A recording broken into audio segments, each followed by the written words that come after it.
खुलुमबाय बे समाव नोंथांमोननि सेराव लानानै फैदों मोनसे खौरां। गारनो रोङै अखा हानाया गरेस्वर खैराबारि फोनांजाब राजा लामा साजों रौ रौ दै बोहैदों।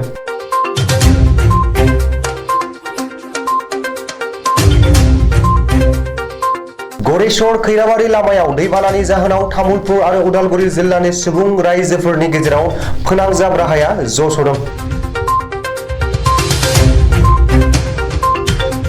दैबानानि जाहोनाव गोबां जायगायाव लामाया खुरखानो हमदों। दैमा दैसाफोरनि उसिफावनाय दैया खैराबारिनि जालुकबारि उमानन्द खालजुरि कुहियारकुसि बायदि ओनसोलाव लोमसावना दै खालामदों। आथिखालाव गोजौ जायगायाव आश्रय लादों भुगिनांनाय रायजो राजाफोरा।